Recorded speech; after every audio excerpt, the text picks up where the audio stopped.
First reflection, ironically, religious dogmas can hurt us and keep us lost.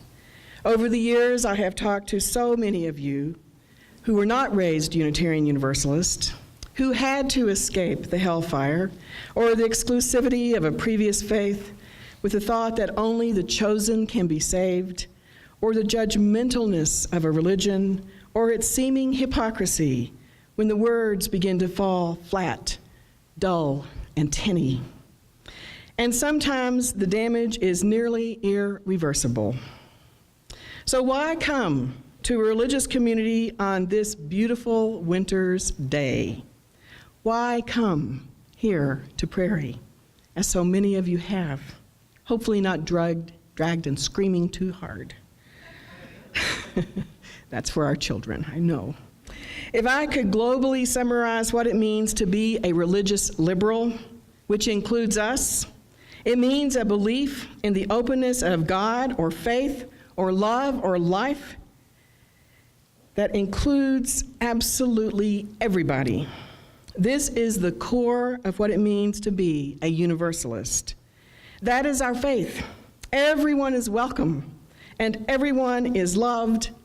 All matter.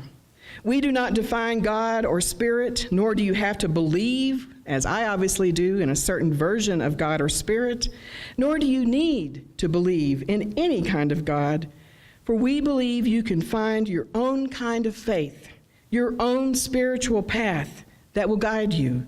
And we want to hear about what you have found and what you have learned.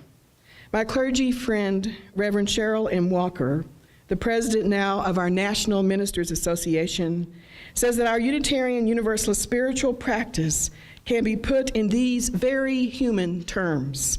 Make friends, work on your soul, do some good. She says that these three practices could be put outside on a sign for any of our congregations. Now, I hope the idea of making friends doesn't sound too hard or daunting.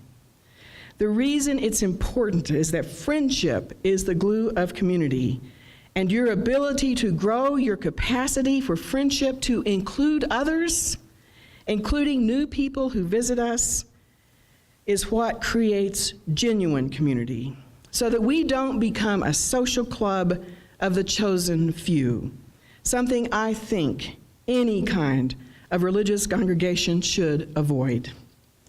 When you have friends, a community that cares about you, you begin to see the caring community emerge, which is the first step in building beloved community, a vision of the world and all its people treating one another as friends.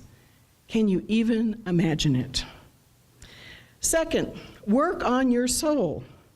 That's the purpose of rituals like today's burning ceremony, what is keeping you from being your best, most loving, most kind, most caring, happy self. How can you let whatever that is go? How can you help, and how can we help you with that struggle? Let us know what's going on. That's why we have Candles of Community. And finally, do some good. Make a difference in your family's life, your community's life, the life of strangers you might meet, perhaps a difference in the larger world we share. We learn that taking positive and kind actions are also good for ourselves. For as Merton said, the more action we take, the more fear is cast out, and the more love is created. I will talk about this part of our practice, do something good, during our Martin Luther King Jr. service next week. I love this service at the beginning of January and our annual ritual of learning to let go, because we have learned together that until we take that step, we cannot live up to the many New Year's resolutions we might make, which can only add more stress to some of us in our already very busy lives. I favor making resolutions and working on important changes, but as we know, so many of these fail every year. They often fail because we are not ready. We have not truly wrestled with our inner angels or released those inner demons so that we have indeed cast out fear. and are ready to take on a new challenge or a real change. Learning to let go is a spiritual exercise of the soul.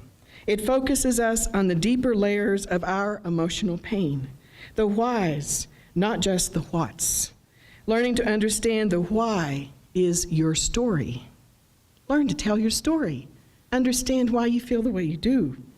You may be able to define your pain and your emotional struggle, and we may all be able to see it with you, but only you know your own journey and what brought you to this moment in your life.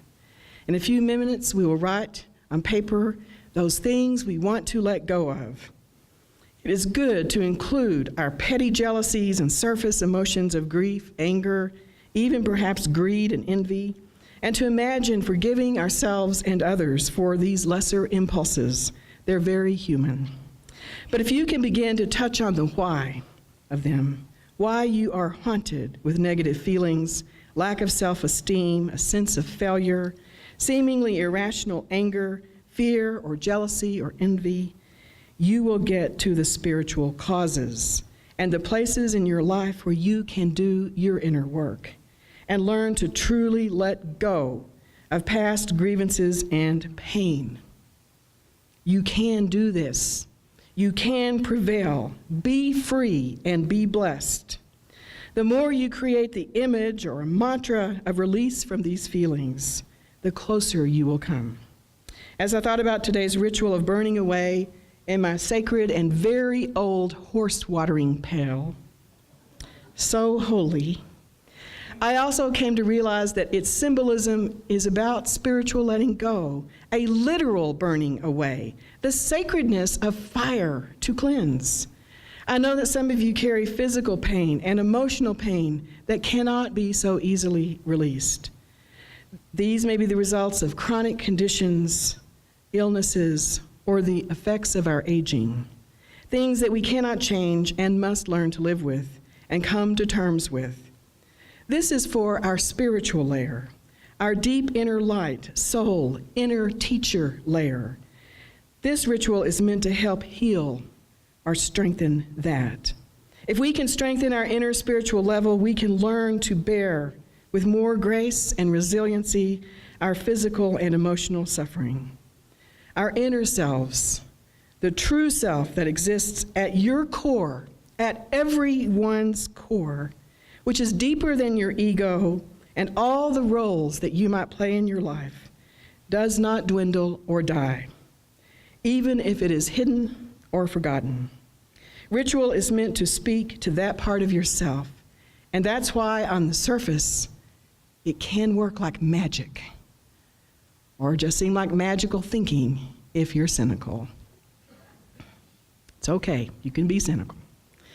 But if our spirit selves are participating today, we will at least be setting an intention to let go of a deep-rooted pain that's probably also connected to the issues that plague us.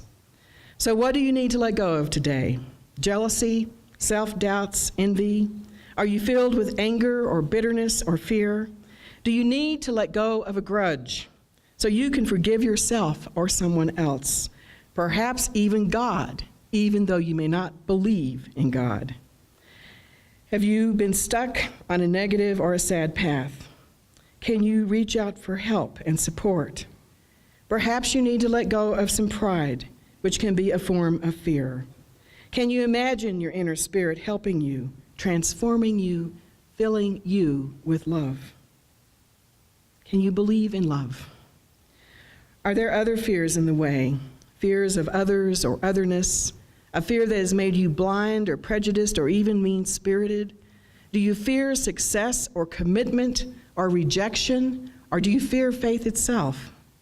Most of us learned our fears at early ages, and our egos absorb these betrayals and disenchantments, and so they can stay with us for our whole lives if we don't wrestle with them and learn to let them go. What would you like to let go of once and for all?